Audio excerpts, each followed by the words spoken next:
Hey guys, welcome back to my channel. I'm so glad you all are joining me for this last of the Spooktober challenge videos. This video is Vanessa's from Paper Fairy, and it is to tell a spooky story. I am going to be telling you guys a true story about a house on my street, a house that my husband really wanted to buy and I wouldn't let him. I happen to live out in the middle of the woods, and so I thought I would film this outside. It's really kind of cool because I can literally hear an owl hooting out there in the forest. So let's just get into this story. All right, so as a lot of you guys know, we moved to a new house over the summer, and while we were moving, we were out house hunting, and we actually went and looked at a house on the street. It's just down the road, maybe 4 or 5 houses that way. Pulling up to the house, it seems normal. There's nothing wrong with it. Does not look like a scary house in the least. It had a gorgeous wraparound front porch with lots of windows. It had the biggest deck I've ever seen in my life coming off the back. The acreage was actually larger than what we ended up getting with this house, and it was for a great price. So we pull up to the house, we go to walk in, and immediately myself and my daughter did not want to go into the house. When you go through the front door, you end up in a very large foyer, and I took one step into there and I wanted to turn around and walk right back out. No reason for this. The house looks normal on the inside, just like it looked on the outside. There was no furniture there. The people who had lived there had completely moved out. I did not want to be there. My family ends up splitting up, going our own ways, and I wanted to see what the garage was like. So to get to the garage, you go past the kitchen, and there is a laundry room that connects out to the garage. And I opened the door and I stopped. And I took one look at the laundry room, which again looks like a completely normal laundry room. There's nothing wrong with it, looks wise. The hair on the back of my neck stood up. I felt sick.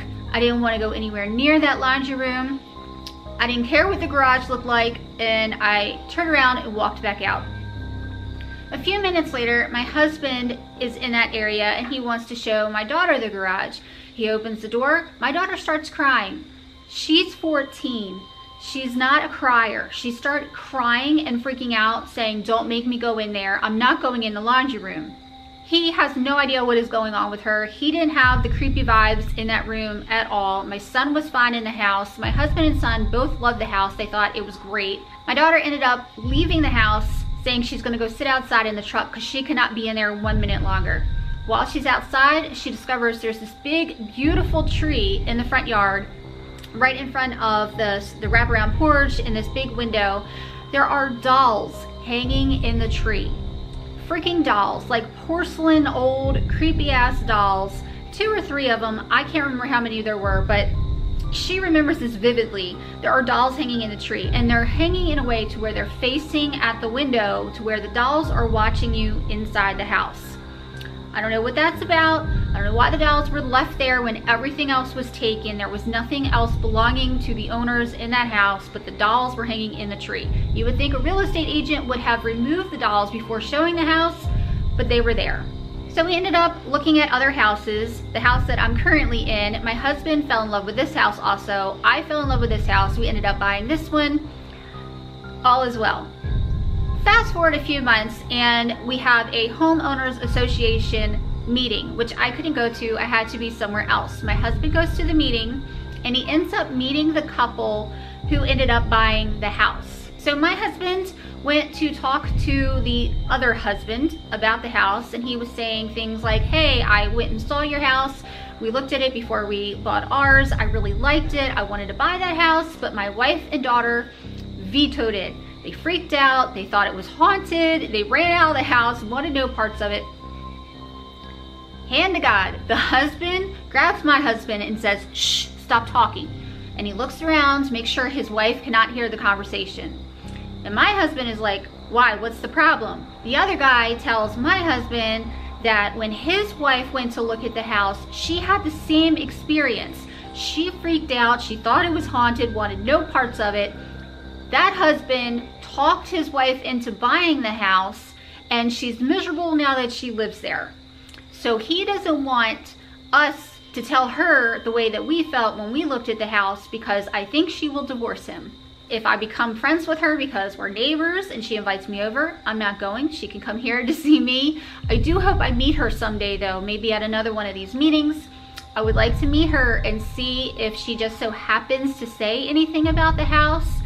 I would love to know her experiences now that she's living there. So anyway, that is my scary story. I hope you guys enjoyed it. I do have other paranormal ghost stories. I've had ghost experiences before, but I thought I would just tell this one because it's the most recent. If y'all want to hear more stories, I'll make that video. If you guys decide to do this video, make sure you link your video to Paper Fairy's video. I will have her video listed down below, as long as all the other Spooktober stuff. I hope you guys are having as much fun with Spooktober as we all are. I'm really sad that this is the last challenge. I could do this forever. Also, don't forget to do her Instagram challenge. That will be linked below. Also, what else? Am I forgetting anything? I can't wait to hear what stories you guys have, and I will see you guys soon. Bye.